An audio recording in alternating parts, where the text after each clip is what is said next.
Okay, so welcome back to my podcast or my YouTube channel, wherever it is that you're listening to me right now. And today I wanted to talk around being an empath. Now, what is it? How does it show up? What type of things do people do when they're an empath? Something for you to recognize if you are or are not an empath. But before we get into the detail of this, I just want to put out a quick disclaimer that this is just my personal view as well. People often hear the phrase or even say the phrase an empath. Somebody is an empath. I am an empath. You're an empath. I'm personally not a fan of the terminology you are an empath or I am an empath, because I think it kind of creates like a title with somebody, and it could very easily become part of their identity. For example, I'm dyslexic, but I'm not a fan of being called you are a dyslexic, because there's multiple other aspects to my personality and the way that my brain works over and above the dyslexic traits that I actually have. So I just want to put that out there, that I'm not a fan of labeling somebody to be an empath. But just for the essence and the ease of this particular podcast or video, that wherever you're watching me, I am going to use that terminology because it makes it a lot easier when I'm in full swing of talking, rather than saying if you have empath traits or if you have empath tendencies. But like I said, I'm not a fan of labeling somebody to be an empath. So first and foremost, what exactly is an empath? So an empath is somebody that basically has a much, much higher attuned sensitivity to other people's emotions, other people's states, other people's energy that they're projecting. They can probably much more likely get overwhelmed than the average person, but they're much, much more sensitive to their surrounding and how other people are feeling that are sat around them, basically, and that are close to them and nearby them, more so than somebody that doesn't have that particular skill of being an empath. It can be a curse, and it can also be a massive advantage as well. Now, let me go into that with a little bit more detail. Now, as I've already mentioned, if somebody is a so-called empath, they're highly, highly tuned into their environment around them, the sensitivity of other people's emotions and other people's needs. But the downfall of this particular thing actually means that more than often they're neglecting their own needs and neglecting their own desires and neglecting their own things that they're thinking and feeling, because they're so tuned in to other people's. This can actually result in lowered boundaries. It can result in not being completely astute with how you're feeling, because more than often they're much more astute and intuitive to other people's emotions, which can protect them in different situations. But what it also means is that they're often self-compromising and neglecting what it is that they actually need.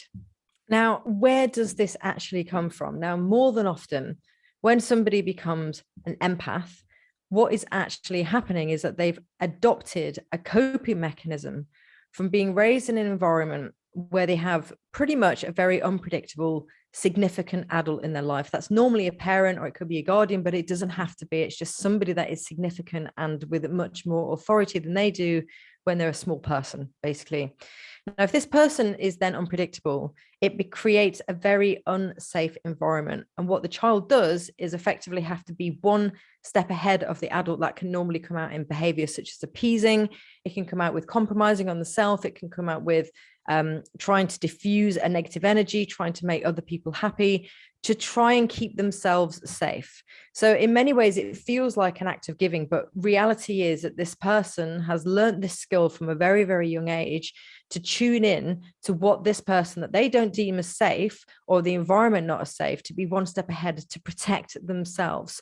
Because effectively, when that person is not acting in a safe way, or they're capable of not acting in a safe way, whatever that person does, or whatever that could even be people does, it will have an impact on this individual one way or another. So they have to be hyper astute and hyper aware of what type of mood or what type of energy that person is projecting, so they can preempt and prepare and to adapt to it in a way that will keep themselves safe.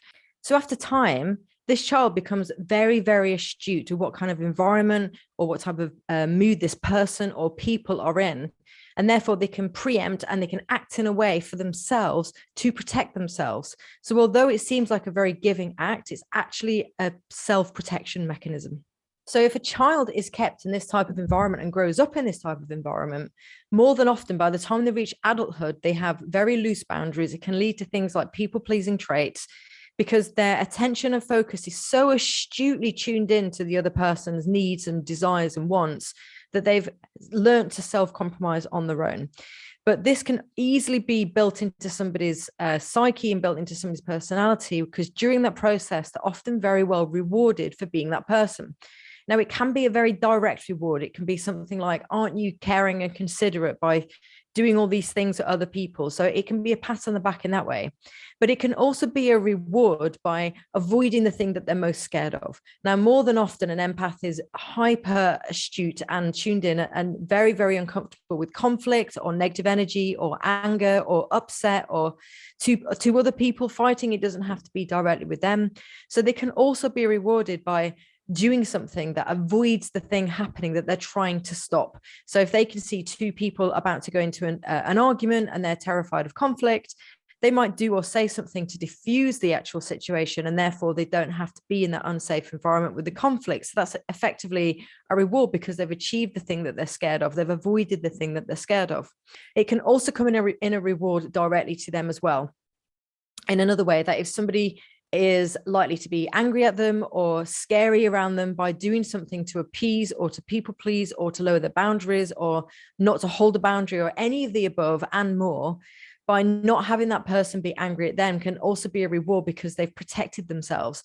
This is how it starts becoming so ingrained. As the child grows older to become the adult, that's when they just become so good at it because they've had literally decades of practice, and it almost becomes habitual. It almost becomes something that is so natural for them.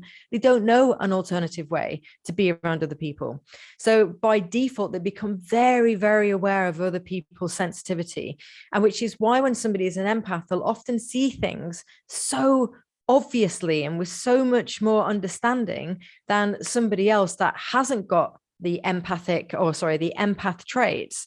And they will pick up on things that other people miss. They will see things that other people just can't see.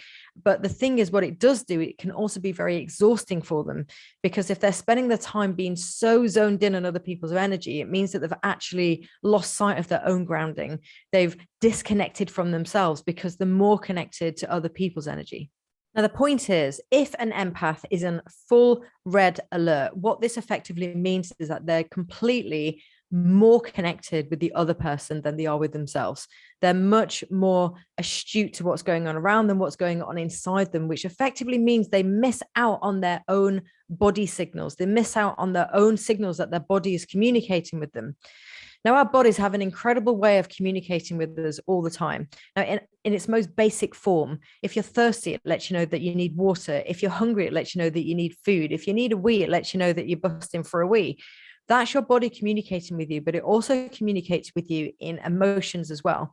So if you're feeling uncomfortable, or if you're feeling scared, or if you're feeling anxious, or if you're maybe feeling something that basically would normally be an indicator that you need to hold a firmer boundary, an empath is more often likely to miss those signals versus somebody that isn't an empath, because in that moment when they're on red alert and they're really tuned into the moment, they're much more paying attention and they're much more tuned in to what the other person is feeling, which effectively means that they're not standing in their own power. They're more than often playing small in that moment because they're being almost like the underdog and the caretaker, rather than somebody stepping into something that could actually make them more powerful in that moment. Now, it's not all bad. So far, I've only touched on the things where it can be actually more like a curse, but it can actually be something that's like a gift in many ways. Because if I look back at my history, I consider myself, I used to be a massive empath, but at the same time, I've also spent multiple years like working on myself, doing self-development and understanding when my boundaries have been loose, to understanding what a firm boundary looks like. But that doesn't mean being a dick or aggressive. It just effectively means understanding what works for me, what doesn't work for me, what's okay for me and not okay for me. But with the skill of being an empath, it has kept me safe in multiple situations. For example, maybe I've met a group of people and I've just been able to tune in to one person, and haven't always even been able to put my finger on it, but I've just thought, I don't trust that person. Or I've seen a very, very subtle behavior that other people have missed. And maybe I've said to somebody close to me or somebody that I trust, I don't trust that person. For whatever reason, I'm just going to keep my guard up a little bit. And other people have kind of said, no, it's fine. Like, you're seeing things, like you're being oversensitive, whatever. And lo and behold, 6 months later, I've been proven right. Now, I don't just mean one or two occasions like this. I'm talking literally hundreds and hundreds over my life where I've seen something that is going to happen in the future because of a particular personality trait, because I've been able to tune into something abnormally quickly compared to other people. So in that sense, it's a real benefit. I also find it a massive, massive benefit in the line of work, because when I'm sat with a client and I'm doing a call with them, I can see and feel and read things about them that maybe somebody that wasn't an empath wouldn't be able to read. So I can tap into things on a deeper level, and I can see things that I can almost get to the root problem more quickly, because I have that ability to see things that other people can't potentially. And again, there's other coaches that have that skill as well. I'm not an isolated case, but it certainly benefits me in the line of work that I work in. Now, my point is that doesn't mean that it's all bad. You can still carry that trait. You can still carry that skill as a gift, as long as you have the conscious awareness of what a boundary actually looks like, when it's okay, when it's not okay, and when to draw the line. But if you only live in the world of giving and living in the world of a so-called empath, you do leave yourself very vulnerable. But the reason why this is such a risk for people is because we become so sensitive to other people's energy and other people's moods. We pick up on other people's shame, basically. And if we're very, very highly an empath, we can actually absorb that as if it's our own shame. And we have the difficulty to actually separate when it's theirs and when it's ours. And that's where the personal work comes in, because once you have the difference between actually that's your pain that I've historically been carrying and you can now have it back, you become more separate from that person. You become more individual, and you can basically stand in your own power again, and you can be more astute to your own emotions and your own energy. But if you don't do your own work and you end up being an empath when you're older, what ends up happening is that we pick up on other people's feelings, we pick up on other people's energy as if it's our own, because we've got no real kind of compass or way to measure, is that theirs or is this mine? And without that deeper work, you could basically leave yourself very vulnerable to going around and carrying everybody else's pain and everybody else's discomfort, because you're not able to separate the difference between theirs and yours. Now, one of the key ways to get over this is to understand what your boundaries are. Now, this isn't a sales pitch, but I will be honest, if you are struggling with your boundaries, then do please look me up. There's contact details in the link below. But fundamentally, if you understand what your boundaries are, you can convert this empath trait into an absolute beautiful gift, because what you have is this ability to read a situation. You can read other people, you can tune into things that other people can't. But as long as you then have the ability to know when to stop, and you're not taking responsibility for other people's feelings, you're not taking responsibility for other people's emotions, you're not taking responsibility to diffuse something that maybe is a negative energy, what you end up doing is creating this really good divide, but with this very unique skill of being able to read an environment much more astutely than other people. So you really, really can utilize this into something very magical, as opposed to something that will just deplete you in energy. So if you're not sure of what your boundaries are, do look me up. But as you grow more boundaries, and as your boundaries become more familiar with you and you become more able to stand in them, the more you're able to say yes to yourself. By default, you're saying no more often to other people. What this means is that you reserve your energy, you preserve your energy, and effectively what you end up doing is becoming more of a powerful person, because you're always giving yourself away when you don't have those strong boundaries. Now, as a quick heads up, if you are learning to build your boundaries and you're having much firmer boundaries, now, first of all, this is going to be a journey. This doesn't happen overnight just because you've understood this video intellectually, like, okay, I get it, it's going to be all fine by tomorrow.